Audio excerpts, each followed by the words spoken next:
Beijing, China, July 10, 2025. Storms and floods devastate China, from the capital to the countryside. The nation is drowning. On the morning of July 10, 2025, Beijing, China's ancient capital, awoke not to golden sunlight or the usual sounds of traffic, but to howling winds and torrential rain. From the earliest hours, the sky darkened, thick black clouds churning as if nature's fury were about to be unleashed. Winds gusted fiercely, level 7, then level 9, rising to level 10, toppling tree canopies, tearing away makeshift shelters, and swirling water-laden dust across the city streets. Then came the rain. Not a drizzle. Not even a warning. But a deluge, as if buckets of water were being dumped from the heavens. In under 2 hours, rainfall in Beijing exceeded 88 millimeters, reaching nearly 100 millimeters in some areas, rivaling the fiercest typhoons that typically strike southern China.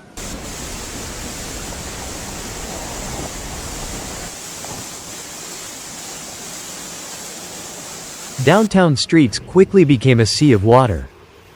The once spacious Chang'an Avenue transformed into a muddy river. Cars, stalled and lifeless, lay abandoned, their alarms wailing like desperate cries for help.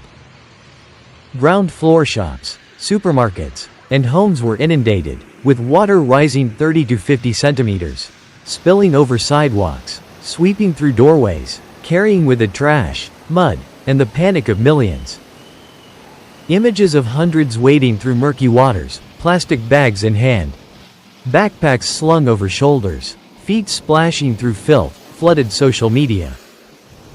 Among them, mothers carrying children on their backs, elderly leaning unsteadily on canes, and young men silently pushing broken-down scooters. No one spoke. No one complained. They were used to annual floods, but this time, everything came too fast. Too violent. Amid the chaos, a quiet but heart-wrenching image circulated online. Despite the storm, hundreds of Beijingers still walked through the torrential rain to Tiananmen Square for the early morning flag-raising ceremony.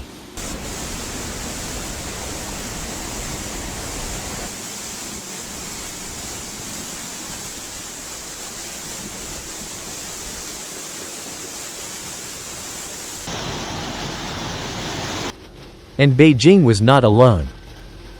Simultaneously, across other regions of China, even worse disasters were unfolding. In Shaanxi province, the ancient town of Manxuan, once a source of local cultural pride with centuries of history, was struck by a violent flash flood. At dawn, heavy rain fell unexpectedly, combined with upstream runoff, and within just 20 minutes the entire town was engulfed in thick mud. Residents recounted the horrifying moment. Water surged through the main road like a rampaging beast.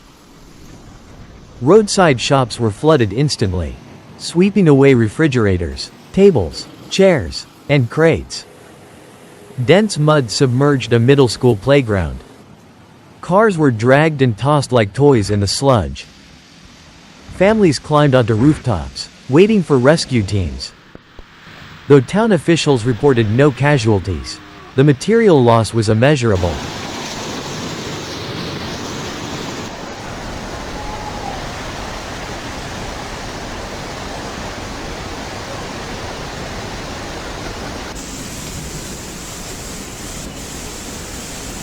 While Beijing was paralyzed by rain and Manxuan buried under mud, in the south, one of the most harrowing disasters struck the town of Shalo, where residents faced a pain no words could ease. Floodwaters were released without warning.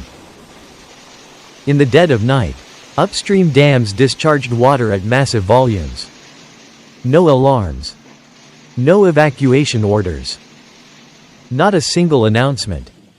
By the time residents realized what was happening, floodwater had already rushed into their living rooms, submerged storage areas, flooded animal pens, and swept everything away. One devastated local farmer reported that more than 40 pigs were washed away in mere minutes. A father barely managed to carry his child onto the roof. His wife, trapped in the bathroom, was only rescued when a neighbor smashed through the wall. The sight of flimsy homes submerged, with only rooftops peeking above the water in the stormy night, has become an unshakable nightmare for hundreds of families. The people of Shiloh are furious. Why did they release the floodwaters without warning? Why did they do it in the dead of night without giving us a chance to survive? Questions left unanswered, eyes filled with water, unclear if from the flood or from tears. They have nothing left, homes gone, land lost, livestock vanished. Their future is as murky and turbulent as the waters that swept it all away.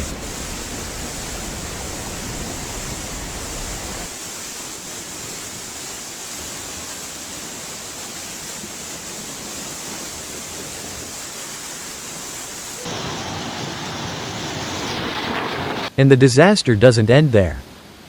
In Chongqing, continuous rains caused numerous landslides, collapsing many bridges. Among them was a historic stone bridge in Shihun, a local symbol of pride, shattered by floodwaters like kindling. The moment it crumbled into the raging waters left many onlookers speechless.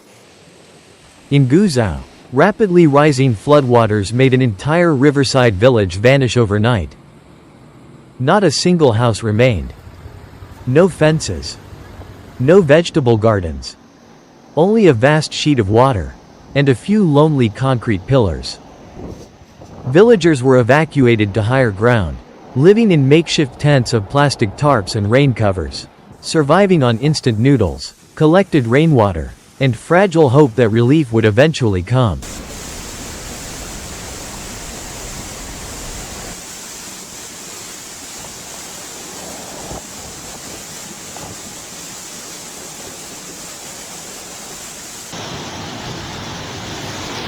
As people across the country struggled to survive these natural calamities, a series of difficult questions arise. Why is the early warning system so weak? Why are flood discharges carried out without clear schedules? Why does every rainy season bring new loss? And most bitter of all, why are ordinary people always the first to suffer, while those in power bear no responsibility? We cannot blame it all on the heavens. Rain may be a natural disaster. But when repeated downpours flood major cities, when floodgates are opened without control, when homes and lives are swept away without preventive measures, that is a man-made disaster.